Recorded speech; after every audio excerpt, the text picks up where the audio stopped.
दरम्यान एक मोठी बातमी आपल्यापर्यंत पोहोचते। प्राजक्ता माळी प्रकरणातली एक मोठी अपडेट आपल्यापर्यंत पोहोचते। धसांच्या दिलगिरीनंतर प्राजक्ता माळी यांची प्रतिक्रिया आलेली आहे। सुरेश धस यांचा विषय माझ्यासाठी संपलेला आहे असं त्या म्हणाल्या। धसांच्या दिलगिरीनंतर प्राजक्ता माळीची प्रतिक्रिया, सुरेश धस यांचा विषय माझ्यासाठी संपलेला आहे अशी प्रतिक्रिया प्राजक्ता माळी यांनी दिली आहे।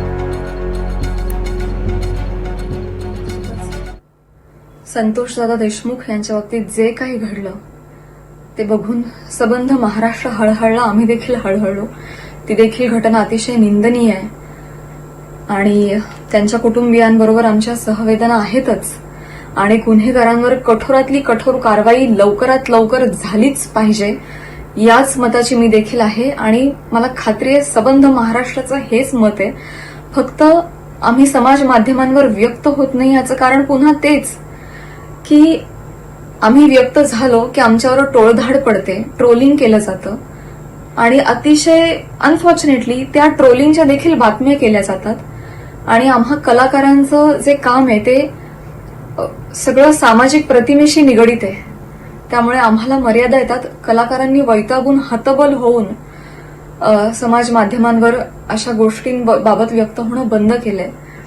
जो काही दुसरा गट असतो त्या घटनेचा, समाज असतो, ते सगळे खूप बदनामी करतात, हर्ट होतात म्हणून हल्ली कलाकार व्यक्त होत नाही। पण मी तुम्हाला खात्री देते, जर खरोखरच जर कमेंट सेक्शन जरी बंद झाल्या ना, त्याच्यावरच्या ट्रोलिंग जरी थांबवलं गेलं, बंदच झालं की कोणी मतच व्यक्त करायचं नाही त्याच्यावर, तर बघा सगळे कलाकार आणि कलाकारच काय समाजातले सगळेच स्तर मैदानात उतरतील आणि तुमच्या समर्थनार्थ येतील आणि सगळ्यांच्याच समर्थनार्थ येतील।